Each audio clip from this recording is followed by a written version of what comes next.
Qudsi dan cirinya adalah sebagaimana sudah kita pelajari dari awal. Rasulullah SAW bersabda, lalu Allah yang maha tinggi atau maha suci berfirman. Potongan pertama yang kita ambil pelajaran adalah ana inda dhanni abdi bi. Aku selalu sesuai dengan prasangkaan hambaku.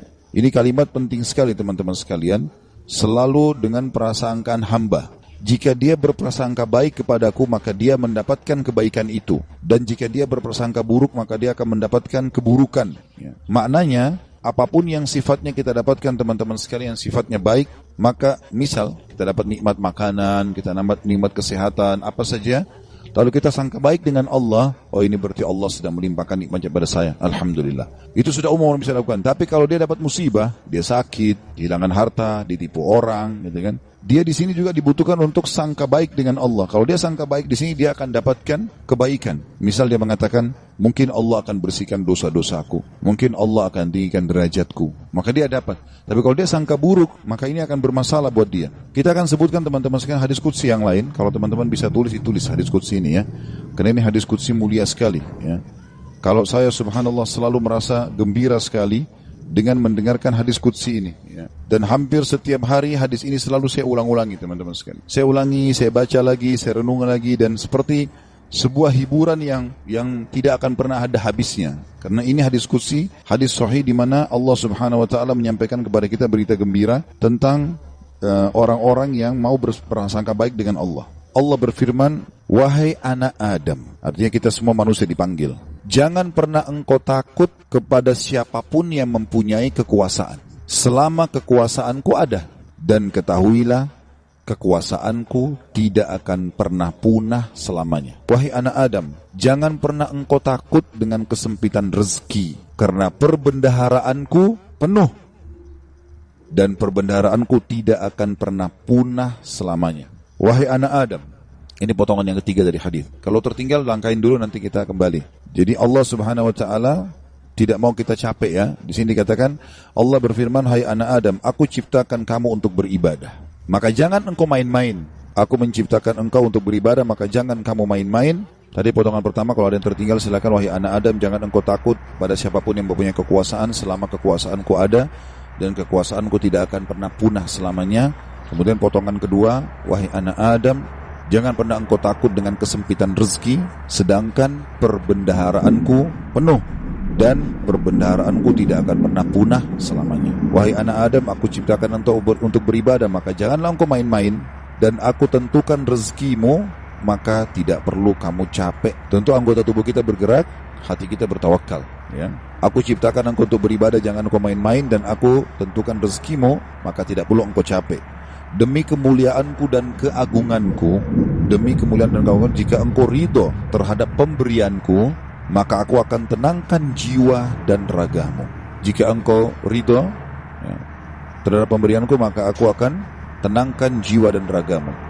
Jika engkau tidak ridho dan engkau akan mulia di sisiku, Jika engkau tidak ridho, tadi ya, demi kemuliaanku dan keagunganku, jika engkau ridho dengan pemberianku, maka aku akan membuat jiwa dan ragamu tentram, dan engkau akan mulia di sisiku.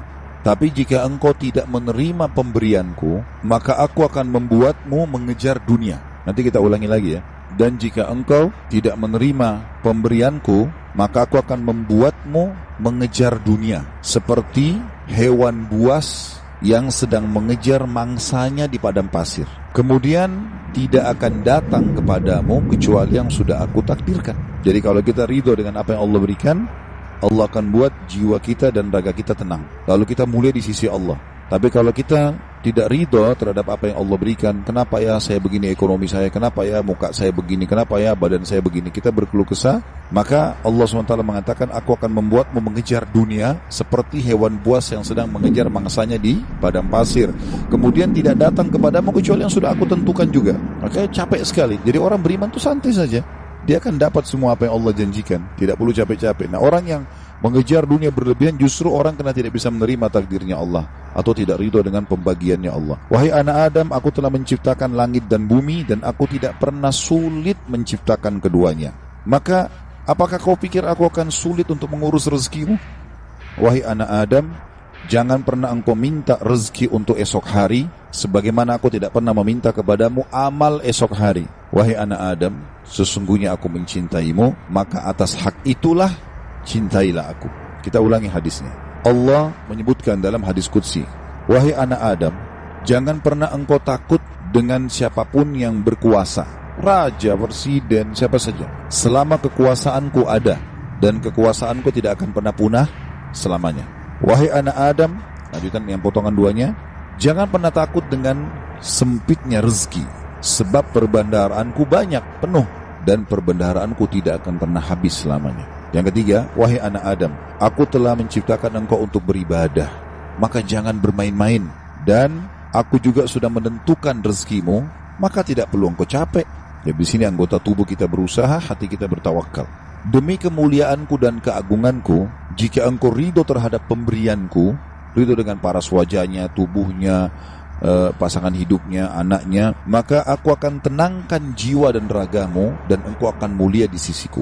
Dan jika engkau tidak ridho terhadap pemberianku, maka demi kemuliaanku dan keagunganku, aku akan bebankan kepadamu dunia, atau aku akan membuatmu mengejar dunia, sehingga engkau berlari-lari mengejarnya seperti hewan buas yang sedang mengejar mangsanya di padang pasir. Kemudian tidak datang kepadamu kecuali yang sudah aku tentukan. Wahai anak Adam, aku telah ciptakan langit dan bumi, dan aku tidak pernah merasa susah dalam mengurus dan menciptakannya. Maka apakah kamu pikir aku akan capek dengan mengurus rezekimu? Wahai anak Adam, jangan pernah engkau minta rezeki esok hari, sebagaimana aku tidak pernah minta kepadamu amal esok hari. Kita tidak perlu sholat untuk besok, untuk lusa, untuk minggu depan, cadangan, tidak perlu. Sholat hari ini. Kita puasa hari ini. Ramadan tahun ini. Itu pun hari yang ada kita hidup, kita puasa. Kalau enggak ada. Gitu kan? Hari ini semuanya. Maka jangan kau minta rezeki besok kepadaku, sebagaimana aku tidak minta kepadamu amal besok. Gitu kan? Lalu kata Allah Subhanahu Wa Taala, penutupan hadisnya, ya, sebagaimana sudah kita sebutkan tadi ya, wahai anak Adam, aku sangat mencintaimu, maka atas hak itulah cintailah aku. Dan makna cinta artinya mengabdi dan berkorban. Ya, ikutilah perintahku. Apa yang aku perintahkan, apa yang aku larang, aku perintahkan kerjakan, larang tinggalkan. Ini subhanallah hadis teman-teman sekalian. Setiap kali saya baca, saya pribadi ya merasa ketenangan jiwa. Udah Allah sudah tentuin semua. Dan ini sesuai dengan yang pernah saya sampaikan teman-teman sekalian. Hadis yang perkataan Hasan Basri rahimahullah yang mengatakan, aku selalu tenang dan senang dalam kehidupan dunia karena 2 hal. Aku selalu senang dan tenang karena aku tahu ajalku sudah ditentukan oleh Tuhanku. Udah, Allah sudah tahu kapan aku mati. Udah gak usah aku pikirin kapan mati itu. Beramal saja. Aku selalu senang dan tenang dengan itu. Aku sudah tahu ajalku sudah ditentukan oleh Tuhanku, maka aku tidak perlu memikirkannya. Dan aku selalu senang dan tenang karena rezekiku sudah ditentukan oleh Tuhanku, maka aku tidak pernah berpikir untuk diambil oleh orang lain. Jadi kalau teman-teman misal lagi masuk dalam satu proyek berdua sama temannya, atau berapa orang sedang bersaing, lalu kemudian dia gagal, teman-temannya dapat misalnya. Jawaban sederhana, belum rezeki, selesai. Karena biar kita berusaha setengah mati gak bakal dapat itu. Sudah Allah tentuin. Seperti itulah. Dan tadi sudah kita jelaskan di diskusi tadi, kalau kita ridho dengan pemberian Allah, Allah buat jiwa kita dan raga kita tenang. Subhanallah, orang kalau misalnya mau makan udah habis, oh ya sudah, belum rezeki saya, tenang jiwanya. Kenapa habis, kenapa dimakan, kenapa begini, sakit hati, perutnya juga lapar ya. Jadi ini kaidah hidup yang luar biasa yang mestinya kita fahami ya. Di sini makna juga ana inda dhanni abdi bi, saya selalu dengan prasangkaan hambaku. Seberat apapun teman-teman yang sedang kita alami, terimalah berita gembira selama kita beriman, kalau itu pasti kebaikan buat kita. Sampai ada sebuah hadis qudsi yang lain ya. Kata Nabi SAW, Allah berfirman kepada para malaikat, batasilah rezekinya hambaku yang ini, karena kalau kau bukakan dia akan kufur. Dan luaskan rezekinya hambaku yang ini, karena kalau kau bukakan dia tambah bersyukur. Jawabannya sederhana. Berarti kalau kita mau teman-teman sekalian rezeki kita terbuka segala macam, royal di jalan Allah, jangan perhitungan. Allah SWT akan buka, karena Allah tahu ini orang kalau dibukain tidak masalah. Qarun kan begitu dulu. Qarun itu yang diceritakan di dalam Al-Quran tentang kaumnya Nabi Musa yang kaya raya, sampai di Indonesia pun bahasanya harta karun ya. Itu kan namanya Qarun, ditimbun sama Allah dengan harta-hartanya. Walaupun hadis sejarah berselisih pendapat di mana tempatnya. Ada yang mengatakan di laut, di Turki, ada yang mengatakan di Jordan, negeri Syam, dan sudah ala kulli hal dia ditenggelamkan oleh Allah SWT sampai semua harta tertimbun dikatakan harta karun ya. Qarun itu dulu orang soleh, luar biasa ibadahnya sama Allah, sampai terkenal di pengikut Nabi Musa yang paling alim termasuk adalah Qarun. Miskin, rumahnya susah, bajunya kotor, makan tiap hari tinggal tunggu orang kasih. Sering Nabi Musa lewat, kirim salam sama dia, tanya kabarnya, titipin makanan. Salah satu dia bilang, hai Nabi Allah, mintalah kepada Allah agar aku diberikan kekayaan. Susah hidup begini. Nabi Musa AS berdoa, baiklah, ya Allah bukakanlah rezekinya Qarun. Allah terima. Qarun bertahap, diajarkan oleh Allah Subhanahu Wa Taala. Tiba-tiba Nabi Musa AS berikan dia sedikit emas, ya, kemudian dia transaksikan, terus dia tertarik dengan emas itu. Dia mulai belajar bagaimana cara mengelolanya emas, sampai pelan-pelan dia punya kios kecil, lama-lama sampai dia punya produksi emas terbesar pada saat itu. Menjadi orang kaya raya. Udah nggak sholat lagi, udah nggak zikir lagi, ya. Udah mulai sombong, jalan di pinggir jalan sampai kereta kencananya semua pakai emas. Kemudian Nabi Musa AS utus orang-orang untuk ngumpulin zakat mal, dia nggak mau kasih. Lebih parah daripada itu, dia mengajak kaumnya dan membiayai mereka untuk memerangi Musa AS. Sampai akhirnya Musa AS berdoa agar Allah tenggelam dengan harta-hartanya semua. Jadi subhanallah, Allah itu memberikan dan Allah mengenahan, itu Allah tahu tentang kita. Ya ibaratnya seperti misalnya anak kita. Kita tidak bahasakan Allah punya anak. Ta'alallahu. Ya. Allah maha suci dengan maha tinggi masalah itu. Tapi ini Ibnu Qayyim rahimahullah memberikan contoh perumpamaan orang yang belum dikasih oleh Tuhannya Allah. Perumpamaan seperti seorang anak yang sedang meminta izin dari orang tuanya untuk melakukan satu perbuatan atau berteman dengan seseorang. Misal bapak ibu punya anak mau berjalan sama teman-teman, kita tahu teman-teman ini narkotika, orang merusak. Padahal anak ini tidak ngerti, dia bilang ibu ayah izinkan saya. Kira-kira bapak ibu mau izinkan? Kalau kita pakai akal sehat kan nggak mungkin. Kita tahu anak ini walaupun dia mau, dia senang, dia gembira, dia akan rusak nanti. Kita nggak akan kasih, apapun risikonya. Ibnu Qayyim rahimahullah berikan perumpamaan seperti itu. Ada orang merengek-rengek sama Allah, Allah belum kasih. Allah lebih tahu, gitu kan? Ini hambaku ini kalau saya kasih, dia masalah nanti. Ada orang begitu subhanallah. Mungkin contoh kasus, ada orang anaknya meninggal masih kecil. Baik, mungkin dia merasa sedih. Tapi subhanallah bisa saja mungkin anak itu kalau besar buat masalah buat dia. Kita nggak tahu. Walaupun menurut kita mungkin tidak. Kan itu terjadi di kisahnya Nabi Khidir, ya kan? Dalam surah Al-Kahfi disebutkan, waktu Nabi Musa AS jalan sama dia, ada anak kecil jalan langsung dibunuh oleh Nabi Khidir.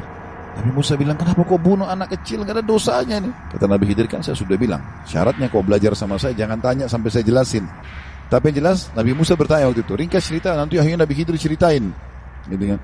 Nabi dia bilang, anak itu sudah ada berita dari Allah. Kalau anak ini kalau besar dia akan durhaka sama orang tuanya. Sementara orang tuanya ini adalah orang saleh, orang baik. Si ayah sampai ini orang baik. Maka Allah menyuruh aku membunuhnya. Aku pertama utusan Allah. Kalau aku bunuh aku tidak berdosa. Itu anak ini meninggal belum balik, berarti dia juga masuk surga. Orang tuanya digantikan oleh Allah anak yang soleh. Hamil lagi ibunya setelah itu.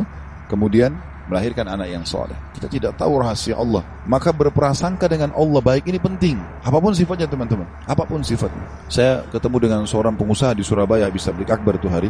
Datang kepada saya, Ustaz, di antara teman-teman saya orang yang bisa dikatakan di antara mereka kelasnya yang paling alim lah saya. Artinya di antara ibadah segala macam, teman saya masih ada yang lalai sholat. Saya alhamdulillah azan ke masjid, urus ibadah lah gitu kan. Masuk ke satu proyek, semua dapat kecuali saya, Ustaz. Bagaimana memahami? Hati saya masih pegel nih gitu. Saya jawab, itu belum rezeki antum. Dan bisa bahaya, mungkin saya kalau antum masuk malah jadi masalah. Bersangka baik sama Allah. Sudah, orang mukmin itu seperti kalau jalan ke satu tempat, antum lagi jalan di dalam gang, ketemu sebuah jalan yang buntu. Apa yang harus dilakukan? Nggak usah mikirin kenapa ini buntu. Belok kiri atau kanan, cari jalan keluar. Itu solusinya. Kan gitu. Kalau mentok selesai, langsung cari jalan keluar. Gitu ya. Sampai dalam masalah ibadah, kita bangun telat nih subuh. Udah nggak usah pikirin kenapa saya telat dulu. Uduk dulu, sholat dulu. Baru nanti hilangkan sebab-sebabnya. Besok jangan terulang. Gitu kan. Kalau nggak akan terbuang waktu. Akan hilang kesempatan-kesempatan. Dalam kaidah agama dikatakan, apa yang tidak bisa dijangkau semuanya, jangan hilang sebagiannya.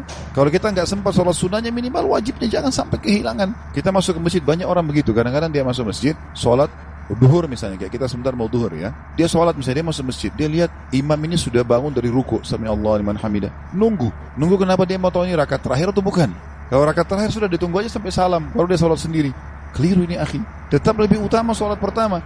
Kata para ulama, walaupun tahiyat terakhir di jamaah pertama lebih afdal daripada jamaah kedua, walaupun dia di saf pertama. Walaupun itu sudah terakhir, takbir duduk tahiyat sama mereka. Berapa banyak orang yang tidak paham masalah ini. Yang tidak bisa didapat semuanya, jangan kehilangan sebagiannya. Itu kaidah. Harusnya begitu. Apa saja teman-teman sekalian. Subhanallah, saya pernah punya teman orang Senegal dari Afrika dulu waktu masih di Madinah. Teman saya di sebelah duduk di sebelah saya. Dia mungkin telat masuk kuliah 3 bulan gara-gara pengurusan visanya berangkat gitu. Tapi subhanallah cum laude anak itu. Dia datang duduk di sebelah saya. Mulai masuk hari itu, saya kan nulis juga apa yang dosen bilang. Saya ikutin apa yang dosen bilang, saya tulisin. Anak ini begitu masuk sudah 3 bulan. Udah banyak lembaran pelajaran yang ketinggalan. Mungkin ada 40-50 lembar tulisan yang sudah ketinggalan. Tapi dia mulai hari itu teman-teman sekalian, dia langsung tulis. Mulai masuk hari pertama, dosen pertama, dan sampai masa ujian terus saja dia nulis. Saya sempat tanya dia waktu dia mulai nulis, "Akhi, bagaimana ente nulis, kan ada yang ketinggalan?" Dia bilang, "Gak apa-apa, saya tulis sekarang, nanti itu nyusul. Sekarang ini dulu saya tulis." Dan betul, ternyata setelah mendekat ujian, yang dia tulis berisi kurang lebih 70%, yang tertinggal 30%. 30% itu disusul sama dia, diambil tulisan teman-teman yang sudah ada baru disusulin. Jadi yang tidak bisa dijangkau semuanya, jangan kehilangan sebagiannya, kan gitu. Ada orang begitu, subhanallah, ya. Lewat waktu sholat duha sudah kepepet, sudahlah nggak apa-apa, nggak usah deh, besok aja. Jangan, sekarang, walaupun cuma 2 rakaat, gak ada masalah. Jangan kehilangan semuanya. Maka itu kejelian dalam memahami itu, teman-teman.